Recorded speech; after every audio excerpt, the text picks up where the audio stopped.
Hi everyone, this is audapostrophe. Let's continue our game of Fatal 12 on Nintendo Switch. そうだね。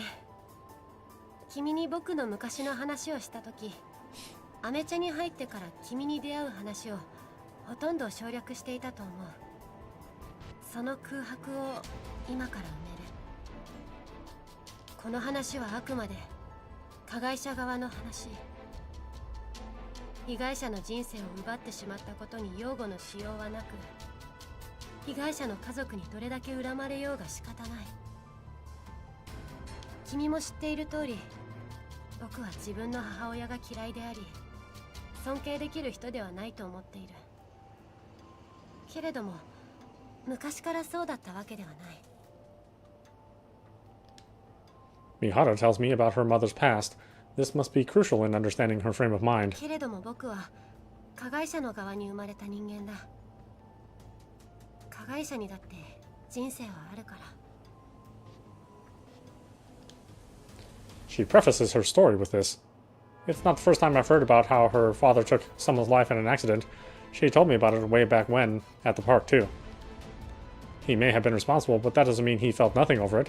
I'm sure his wife felt the same pain he did. 僕の父親、自分の夫が事故を起こしても離婚せず、過ちを共に背負い、母親はもう一度人生をやり直すために努力をした。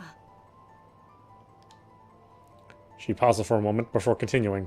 しかし、母親は変わってしまった。きっかけはおそらく父親の自殺。もともといろんな感情を押し殺してきた母親のことだ。いつ限界が来てもおかしくはなかったのかもしれないけれ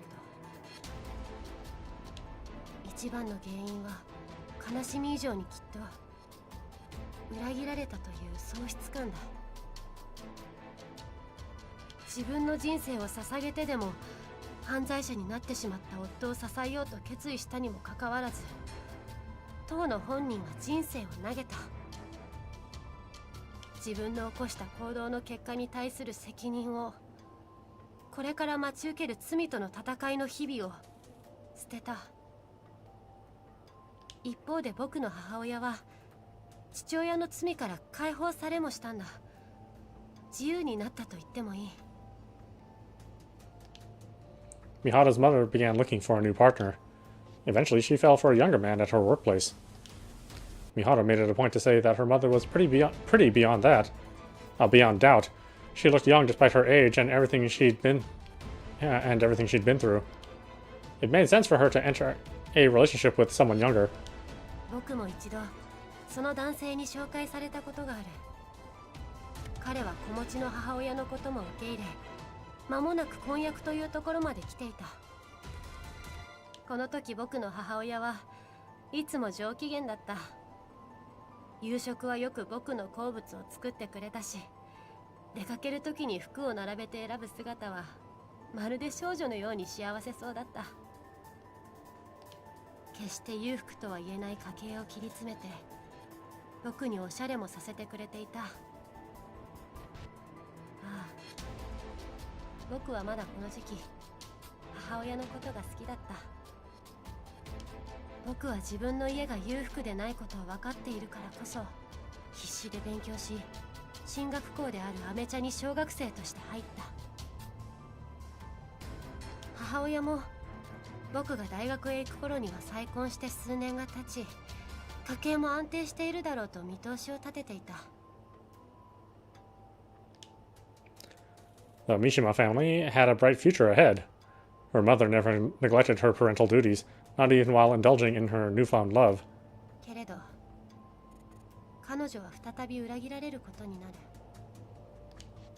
Apparently, the man told her that they should break up despite him having given her an engagement ring. 8月だったと思う。その男の職場に新卒で入社してきた女性社員と恋に落ちてしまったと。Their relationship had been going on for over a year at this point. One couldn't easily regain the feelings they'd lost. これが僕の母親にとって人生で最後のイベントと言っていいだろう。これ以降僕の母親はおそらく惰性で生きているだけさ。つまり母親が変わってしまったのはこの瞬間。生活は荒れ、食事を作らなくなった。僕の好物も忘れ、誕生日も忘れた。I'm not sure if neglect is the right word for this, but it's the first that comes to mind. It's basically a type of child abuse that involves not giving them the proper care they need. 口を開けばその女性の愚痴ばかりになり、家で酒を飲むようにもなった。派遣社員として働いていたとはいえ、自分のための必要最低限の家事しかしなかった。人間というのは変化に心を動かされる。これまでの僕と母親の関係が良好であった分、僕は正直辛かった。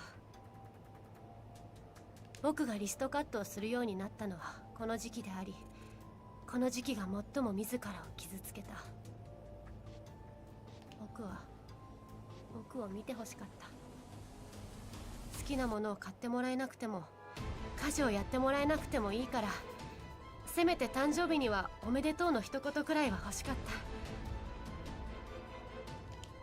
そして同時に母親の怒りの矛先は男性ではなく彼を奪った女性に向いていたことが当時の僕には疑問だった。その女性が彼を誘惑したのかもしれないけれど、最終的に心変わりし母親を裏切ったのは男性の方だ。だから男性に対して怒りが向くのが自然なのではないかと母親を理解できなかった。母親を被害者とするならば加害者は男性で叱るべきだろうと思っていた。巻き込まれた側の女性を敵視し、自分の娘の聞こえるところで聞くに耐えない言葉を言うなんて、軽蔑の気持ちもあったかもしれない。She could do little else but bottle up the stress caused by both her mother's neglect and the resentment she felt. 手首を切っても承認されない。もっと傷つけばいい。その負の連鎖は中学1年生の冬からずっと続いていた。幼い頃に君と出会った経験が僕の支柱であったのだけれど、このおよそ半年間過負荷の状態だった。そして中学2年生の時のクラス替えで僕は真央に出会った。これが僕にとって一つの転換点だったんだ。Apparently, Mao was keeping her distance from her classmates as well, albeit for different reasons. She hated the groupthink amongst the girls in her class, stuff like their decision to ignore people if they didn't join in on bullying others. Nowadays, that's not an issue since she can brush off anything she doesn't support, but that wasn't the case back then. That's why she kept her distance instead. It was so she wouldn't get forced into doing anything she didn't want to. 当時、真央は他人との距離の取り方が下手だった。もっとも、僕はそれ以上に他人との付き合いが下手だったのだけどね。Mao showed no effort to avoid Miharu after learning about her self-harm habits, nor did she get angry and try to lecture her about it. She didn't even try to understand the reasoning behind it. According to Miharu, that was exactly what she needed. 真央は僕に母親だからといって好きでいなくてもいいことを教えてくれた。嫌いになってもいいと。それは真央らしいね。Miharu nods quickly. 僕はやっと母親のことが嫌いになれた。母親の行動を客観的に見つめ、少なくとも現状は尊敬できる大人ではないと認めることができたんだ。It's fine, whether you love or hate someone. It's fine to switch from one to the other, too. In the end, it's all personal choice you make yourself. I can see Mao saying something like that. それでも僕は時々耐えられなくなり、手首を切ってしまった。The frequency at which she did so dropped dramatically, however. Knowing she wasn't alone gave her peace of mind. 高校に上がり、君と出会う。君に恋してからの1年間は省略させてもらうよ。She briefly explains that her self-harm actions had stopped around that time. The scars from before would never go away, though. That's why she started to wear clothes with long sleeves, even in the heat of summer. 2年生になって羊さんが現れた。 That was another turning point for her. I'd started to spend a lot more time with Naomi after we met. Now that I think about it, it's impressive how close we got in such a short time. 1 month in, and I already wanted to go to a theme park with her. It was completely normal for most people's perspective, I guess. Just another facet of one's daily life. Miharu couldn't see it that way, though. 君の隣には常に僕がいたんだ。真央は僕の気持ちを知っていたから、いつも一歩引いていた。けれど、羊さんは違っただろう。単純に言えば、君が羊さんと過ごす時間と同じ量、僕が凛花と過ごす時間が減ったんだ。Miharu makes it as clear as day. I don't blame myself because I don't really agree with the idea of having to spend an equal amount of time with everyone. Nor can I blame Miharu from her perspective either, not when I understand where she's coming from now. ある日、女神が夢の中でこれからの運命を僕に告げた。羊さんは僕から凛花を奪っていくと。女神ファルカがどういうこと？その日夢を見た。あれは僕の不安が現れた夢だったのか、ファルカが見せた可能性の世界の一つだったのか、今でもわからない。凛花と羊さんが付き合っている夢を見たんだ。私とナオミが？ My mind goes blank for a moment. First she mentions Parsa, then a dream where me and Naomi are in a relationship. I don't know where the possibility came from, but it's certainly not one based in reality. I'd rather not interrupt Miharu, so I make sure to withhold my commentary for now. この夢を見たのが5月2日と3日の間、因果の時。ミハルや私たちが命を落とした日。ただはっきりと言っておく。僕の自殺のきっかけは君たちが付き合っている夢を見たことではない。君が幸せであるなら僕はいずれ乗り越えることができる。 She makes sure to tell me that she'll be fine, no matter how I respond to her confession. She won't resort to suicide even if I say no. That's how she felt following the dream, too. The issue was with the emotions that her dream gave birth to. 僕は羊ナオミに怒り、彼女を恨み、彼女を憎んだ。きっとそれら抗えない感情を嫉妬心と呼ぶのだろう。そして僕は理解した。男性に別れを告げられた時、母親の怒りの矛先がなぜ巻き込まれた側の女性だったのかを。僕と母親は血がつながっている。僕が嫌いになった母親は僕の未来の可能性の一つなんだと。僕は僕を否定した。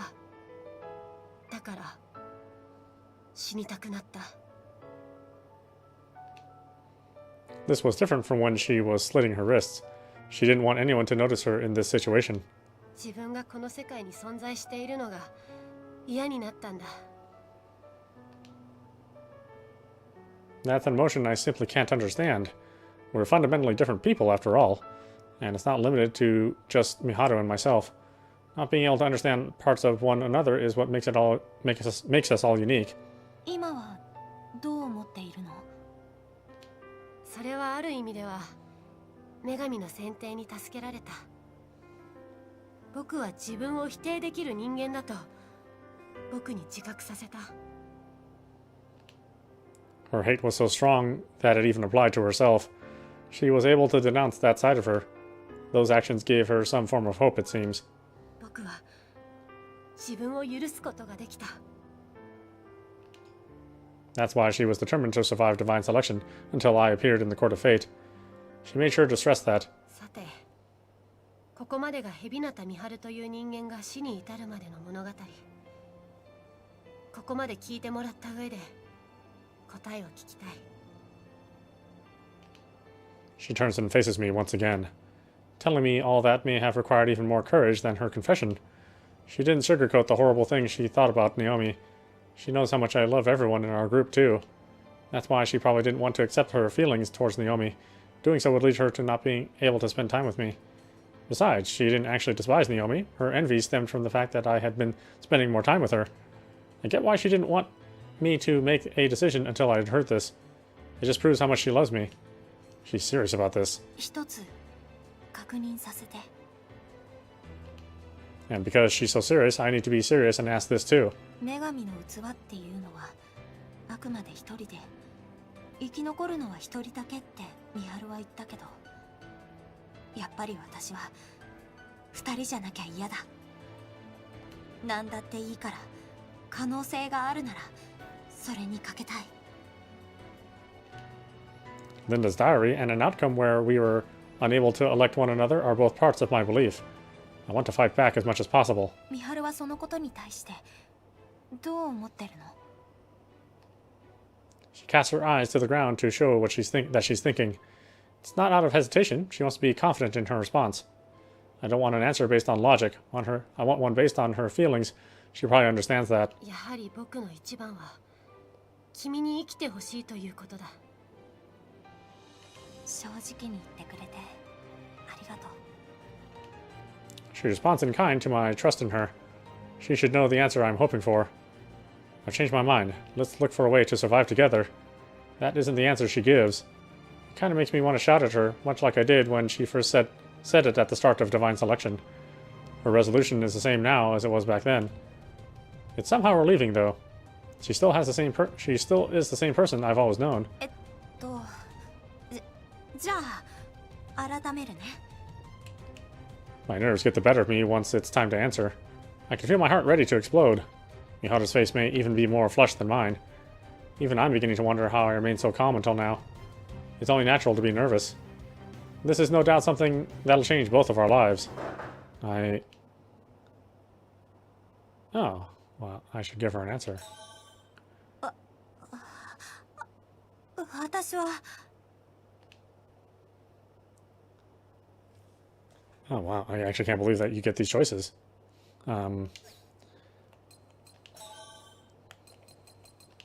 Just because I know how this game is. Let's accept. その付き合ってみてもいいのかなって思った。ああ、そうだよね。そもそも僕たちは同性だ。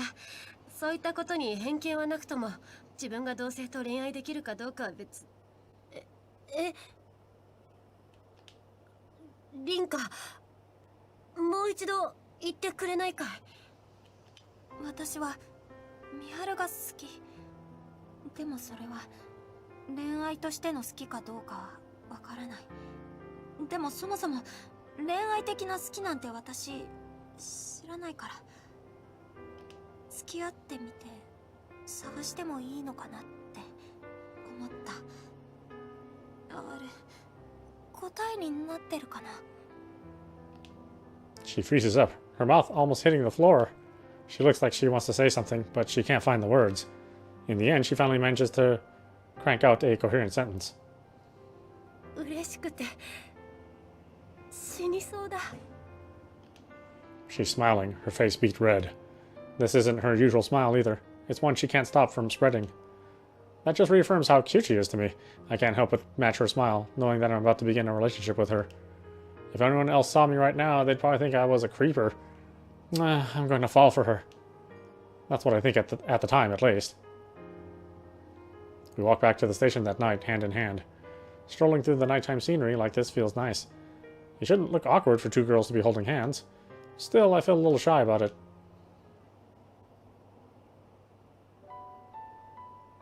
I get ready for bed once back home. Way too much has happened today. First I finished my finals, then Mao dragged us all out, and then I finally had to give my answer to me. I had to give Miharu an answer. And I've done it. She's officially my first girlfriend. It's weird saying that when I've never even had a boyfriend. It's not weird in a bad way, though. It'd be insulting Miharu if I thought it was. What's important is that this is how I really feel. I really should sleep for now. The store will open for the first time in a while tomorrow, so I need to get up early. There's a lot to be done. I've messaged my gran as well, so all that's left is to shut my eyes. It's fortunate that the next election isn't the last. We still have a week to work things out if nothing else comes from this one. As much as I want to finish the diary, I'm better off getting some rest.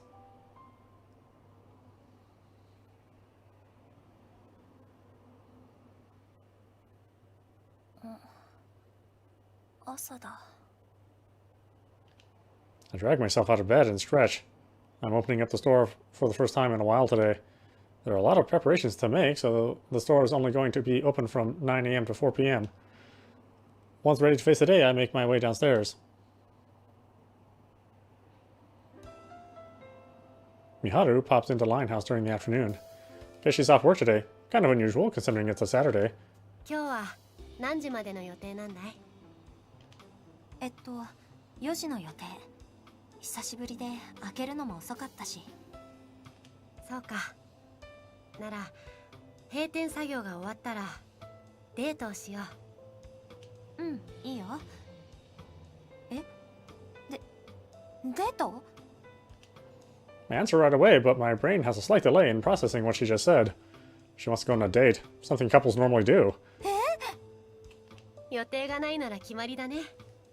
実は僕は久々に水族館に行きたかったんだ。小学生以来行っていないからね。電車で30分くらいのところに夜まで空いている水族館があるらしい。そうだね。そこで待ち合わせよう。A single syllable is all I can manage thanks to my embarrassment. Somehow it's never really hit me that we're dating for real now. We held hands on the way back last night, but, well, I was kind of going with the flow, I guess. I'm not even sure what the actual dating process is. Miharu walks out while I'm caught up in my own thoughts. It seems like where and when you meet is just as essential for a first date as everything that comes after. My nerves and embarrassment make the next 3 hours of work a struggle, to say the least.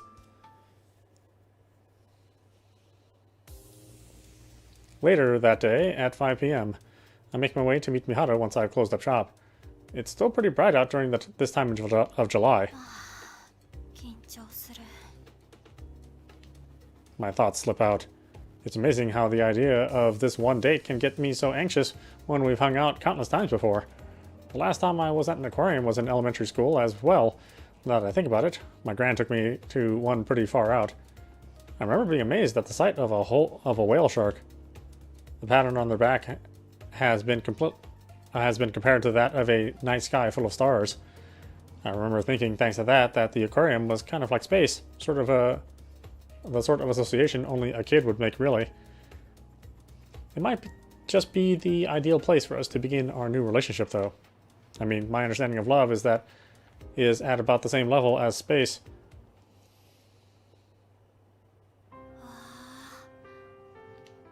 I couldn't help but gasp in awe at the serene blue world before my eyes. It's been around an hour since we first entered the aquarium. I can't even remember how many times I've had the same reaction by this point, and yet it never once got boring. 素敵だね。 Having made our way through the regular path, we reach a display so rich in color that it causes me to almost instinctively stop. It wasn't the first time either. Each booth had the both of us completely mesmerized. There was something special about this one, though. Corals of all colors were illuminated by a lovely blue lighting, creating an almost fantastical sight. The reflections through the water adds an extra sparkle to it all, too. ここはサンゴ礁の海。テーマはイソギンチャクとの共生とのことだよ。サンゴか。そういえばサンゴ礁が減っているって聞いたことがあるな。事実、世界中で重大な問題になっているらしい。サンゴは海の生態系の維持のために不可欠だからね。この水族館ではサンゴの再生飼育の活動も積極的に行っているらしい。ここで増やしたサンゴを海に返しているそうだ。そういうことを知ってみるとまた違った印象だよね。 Whether or not the corals in there are actually real isn't for me to guess, but the sight would still move me regardless. I can almost hear their each and every breath, both the corals and the fishes. やっぱり綺麗だね。あ It's been all about me since we first set foot in here. Miharu just keeps a tight hold of my hand and follows me wherever something grabs my attention. Part of me feels embarrassed, but there's another part of me that's happy. This is an entirely new experience for me. あ、あの魚見たことある。に隠れ熊の実だね。確かにアニメの映画で有名だ。そう、その魚かわいいよね。 I point towards a fish with white and orange stripes. There's something adorable about the way it's hiding behind the anemone. イソギンチャクには毒があるらしいけれど、隠れ熊の実は耐性があるから、ああして隠れられるんだ。あそこなんてまるで寝そべっているみたいだね。ね、あれじゃあ全然隠れてない。その右側、あれなら隠れていると言っていいのではないかい？あ、あっちも見て。黒と白のしましまの種類もいるんだね。本当だ。あれは違う種類なのかな。見て、あっちの青い魚、サンゴに挟まっちゃってるみたい。動けないのかな。 There's so much to see here, more so with all the fish swimming about. As such, the conversation's kind of going all over the place as well. 心配はいらないみたいだ。あれはサンゴの隙間で寝ているだけのようだよ。南洋ハギという魚だそうだ。あ、そこの看板に書いてあったんだ。よく勘違いする人がいるみたいだね。リンカもその一人。くす子供みたいだね。もう仕方ないでしょ。子供みたいで可愛いと僕は言ったんだよ。ちょっと大丈夫。他の人に聞かれていないさ。そうかもしれないけど。あ、あっちも見て。 This time I point towards a bright pink fish.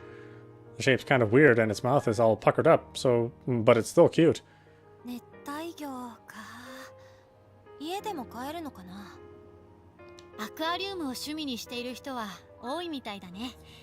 小さいものなら僕たちのアルバイト代でも十分賄えると思うよ。もっとも世話は楽ではないらしい。温度管理や水槽の掃除、餌やりはもちろん公演させる魚を考えることもね。命を預かるのだから犬や猫を飼うことと何ら変わらないと思うけれど。うん、そうだよね。当たり前だけどさ、ここにいるのはみんな命なんだよね。ああ、こうしてアクリル板を挟むだけで忘れがちになってしまうけれど、きっとみんな生きているからこんなに綺麗なんだ。そんな風に考えたことはなかったな。でもその通りかもしれない。I'd barely even put any thought into what I just said, yet Miharu answered me in earnest. As much as it made me happy, it also made me realize the weight of my own words.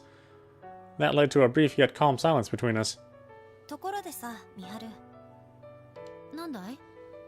水族館に入ってからいろいろ解説してくれてるけど、調べてくれてたんでしょ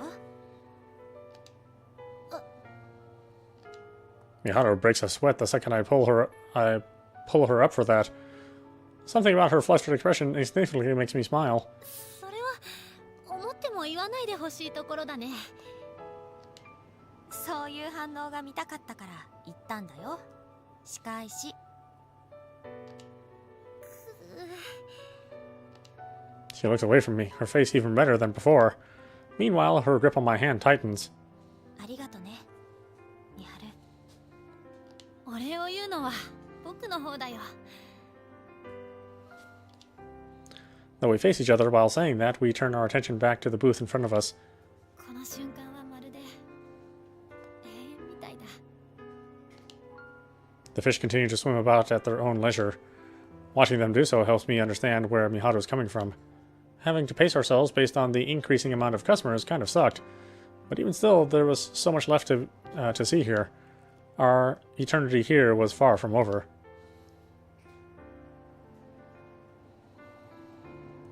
We enter the aquarium around 6 and leave just as it's about to close for the night. It wasn't too big of a place, but the effort put into every display was remarkable enough that they kept our attention the whole way through. Holding hands the entire time was pretty embarrassing, but part of me stopped caring thanks to all the sea creatures. We make our way to a nearby restaurant for some food afterwards. とても楽しかったね、リンカ。うん。クラゲがたくさんいるとこもすごく綺麗だったし、エイとかマンタとか大きな魚も見られた。あんなビルの中に水族館があったなんて知らなかったよ。It was the sort of place where kids, families, and adults alike could enjoy themselves. Apparently, it's a popular date spot as well. The nightscape from inside was beautiful too, so I could understand why. 僕は子供のようにはしゃぐ君が可愛くて、リンカばかり見ていた。もう、そういうの恥ずかしいからやめてよ。She says this stuff even when other people are within earshot. I shoved some of the lettuce wedges that came with my hamburger steak into my mouth to distract myself. Chances are that was the exact sort of reaction she was hoping for, though. Despite knowing this, I can't stop myself. She's got me wrapped around her finger. 明日お店を開ける予定はあるかい? She poses her question once we're done talking about the aquarium. あるけど、どうして? そうか。実は今日リンカの家に泊まる予定でね。明日遊園地に行こうと誘おうと思っていたんだ。来週になれば女神の選定の最終局面を迎えてしまうからね。Well, it makes sense. She could stay at my place so we could get up nice and early for it. The suggestion came out of nowhere, but she's thought it all through. She's probably taken tomorrow off work, or asked someone to cover her shift too. Not that she'd admit it to me. It's rare to see her have both days of the weekend off, so that's the only explanation I can think of. It hurts to admit, but I have no reason to open the store if I don't want to right now. Every single day is precious now. Having acknowledged that, I decided to take the day off myself. That being said... うちに泊まるのはいいけど、そういうことはまだ早いからね。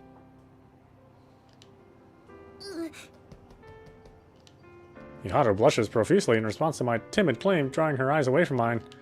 She follows up with one of her standard chuckles before whispering something to me. リンカの方からそう言われると思っていなかった。リンカもそういう知識はあるんだね。大丈夫。僕は正直そこまで想定していなかったよ。それじゃちょっと。So I'm the one with a questionable thought process, basically. All I can do now is shovel more food in my mouth and choke as a result. Once back home, we both shower and hop into bed. Separately, I might add. I doubt I'll be able to read that diary tomorrow at this rate. That's fine, though. I'm not opposed to this. Spending the time with Miharu is fun, pure and simple. Maybe that's what dating entails, just enjoying time spent with your partner. おやすみ、リンカ。おやすみ、ミハル。 We're waking up early. Fortunately, I'm able to fall fast asleep thanks to my tired nerves from our date.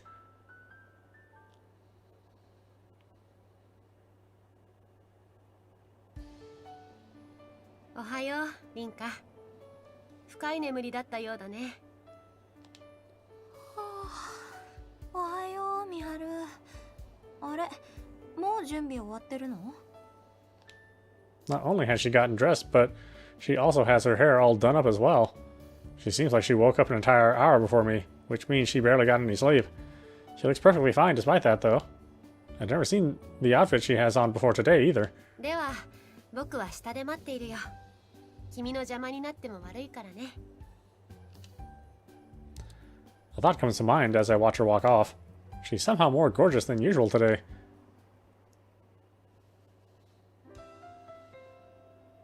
どうか I make my way downstairs after getting ready. Seeing Miharu dressed up all nice makes me want to do the same.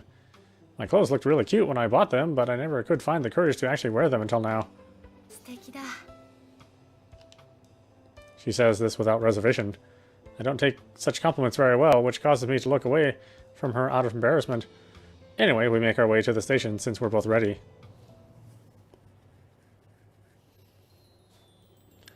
Our destination is Stardust Kingdom, the same place we went to back in May. Back then, there were four of us. Now it's just Miharu and me. It's pretty busy because today's Sunday, but it's nowhere near as bad as it was during Golden Week. Perhaps that summer holidays helps that summer holidays haven't started yet. さて、どうする？僕はリンカの行きたいところに行くよ。そうだね。せっかく来たし、今日は美晴の行きたいように回ろうよ。僕のかい？そう言われると困ってしまうな。She's probably memorized where all the attractions are and what events are going on today, just like the last time. That's why she should be able to plan out the most effective route based on where I would want to go. But I don't care about efficiency today. 前は4人の意見をまとめてたからさ。今日は美晴のしたいことが私のしたいこと。なら僕の希望は少し欲張って5つ。君の隣で絶叫マシーンに乗ること、お化け屋敷に入ること、夏限定のパレードを見ること、君とお揃いのお土産を買うこと、そしてあの日と同じ夜のパレードを見ること。遊園地に来て5つって十分謙虚じゃない？でも分かった。よし、全部達成するよ。I'm determined to be proactive today, so I summon all my courage and grab Miharu's hand. Having done that, I gently pull her along towards the entrance. 美晴、これ見て。キャラクターを模した調理器具だね。以前に来た時にはなかった商品だ。使いやすそうに改良されているね。可愛いよね。ちょっと欲しい。We'd gotten a bit tired after all the walking, so we decided to stop by a souvenir store for a bit. Things felt completely different now from when the four of us came back in May. First, we got on a simple but pleasant ride. Following that, we visited an attraction that made it felt like we'd ended up in a picture book. We went to see the summer parade after that, then got splashed a bit thanks to being in the first row. The weather was nice enough that it dried out quick, though. We also got on the freefall, sitting beside each other, of course. I'm actually pretty okay with those sort of rides, so I tried to go on them again. Miharu, on the other hand, was having none of it. Then we went to the haunted house, which was unique in that it's more about making you experience the atmosphere itself rather than outright spooking you. Yesterday ended up being all about me, but Miharu's been having plenty of fun today, it seems. She even looks like she's enjoying something as simple as window shopping. どうしたの? She points out what she noticed to me. Looking a bit trepid, her gaze shifts between me and the shelf. あ、マグカップだね。Her eyes fixed on a pair of mugs. One pink, one blue. A pair, if there ever was one. She did mention that she'd like a matching pair if we were to buy something. It didn't take long to figure out why she seemed so shy about it, though. あ、名前。これ名前が入るんだ。そうみたいだね。She acts as if I'm the one who made her realize. My mind flashes back to her expression in the aquarium yesterday. Yep, almost identical to that current situation. Now I want to tease her a bit, so I opt not to say anything else. リンカ。何？追加料金が少し割高かもしれないけれど、もしよければこのマグカップを買わないかい？その名前を刻印する方を選択して。へえ、どうしようかな。いや、もし抵抗がなければでいいんだ。付き合ったばかりでこういうものは重いと思うかもしれないし。なんて、ごめんね。ちょっとからかってみただけ。じゃあ。嫌なわけないよ。だって私も同じことを思ってた。お揃いのマグカップ、私も欲しいな。うちで一緒にコーヒーも飲めるしね。リンカ。思い出だね。さ、行こう。Saying that, I pick up the product card and take it over to the counter to let them know what we want. This was one of the things Miharu really wanted to do while here. I'm sure this will become important to me too.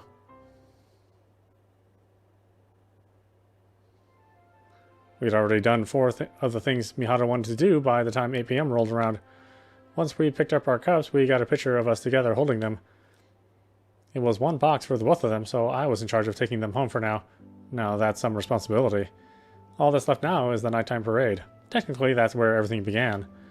I learned last time that many couples come to watch it. That's fine though, we're part of that crowd this time. 今日は来てくれてありがとう、リンカ。お礼を言うことじゃないよ。私も来たかったから来たんだ。あの日のことを覚えているかい？もちろん。I stand right by Miharu and wait for the parade to begin. あの時から随分状況が変わったね。お互い女神の選定の参加者になったと思えば、その中で最後の2人になった。それは偶然ではない。リンカの強さがそうさせたんだ。そうだね。否定はしない。否定をしちゃったら今まで脱落してきた人たちに失礼だ。でもさ、同時に美晴の覚悟もこの状況を作ってる。だといいけれど、僕はリンカのことをずっと考えてきたから今ここにいることができている。The fantastical scenery of the theme park almost makes it feel like I'm dreaming. Though that might sound a bit ironic coming from someone who knows what the dream world looks like. でも一番の変化は美晴と付き合ってるってことなのかな。美晴に告白してもらって私は自分に自信が持てたんだ。不思議だよね。僕も同じさ。確かに不思議かもしれないね。You can never truly understand yourself without the help of others. I've gained a whole new perspective through Miharu's feelings towards me. My outlook on the world has changed significantly after a mere 3 days of being in a relationship with her. I'm sure the world's full of things I still don't know. I mean, sitting beside Miharu right now is making my heart race, but I still don't know if it means I'm in love with her or not. ねえ、リンカ。何？キスをしようか。昨日眠っている時にリンカの唇は奪ってしまったけれど。はい。冗談さ。僕はまだファーストキスをちゃんと残しているよ。確かめようのない冗談は心臓に悪いよ。けれど口に出さないとできないならまだするべき時ではないんだ。僕たちがキスをする時、きっと確認なんて不要になっている。My heart almost stopped for a minute. Kissing in my mind is, well, a pretty advanced step in a relationship. It's a whole different ballgame from holding hands. Not sure I can even make a comparison that represents the difference well enough. The illuminations around us finally fade, which signals the beginning of the parade. I feel Miharu's presence behind me the entire time, making the experience all the better.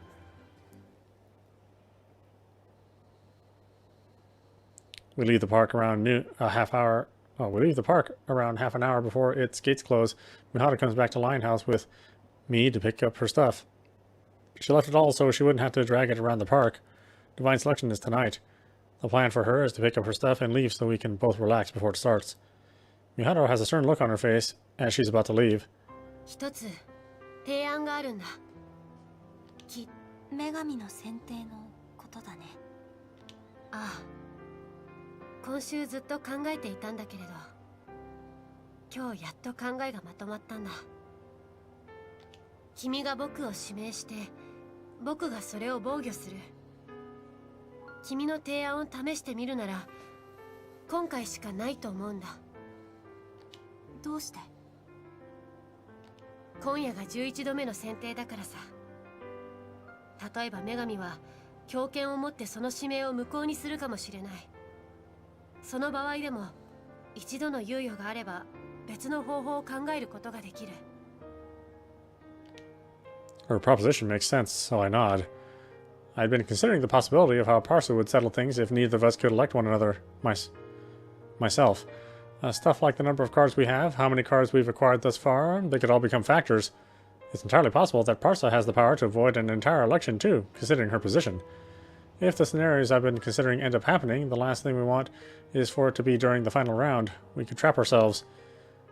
In that case, today is the best day to try it out. Who knows, might just cancel the entire ritual and force Parsa to return to her own world. It's not guaranteed, but the possibility is there. わかった。試してみよありがとう、リンカ。また今夜夢の世界で。Mihato leaves afterwards, looking satisfied. Wait, I forgot to give her the mug with her name on it. う。もういいか。月曜日学校で渡せば。I head up to my room with that thought in mind.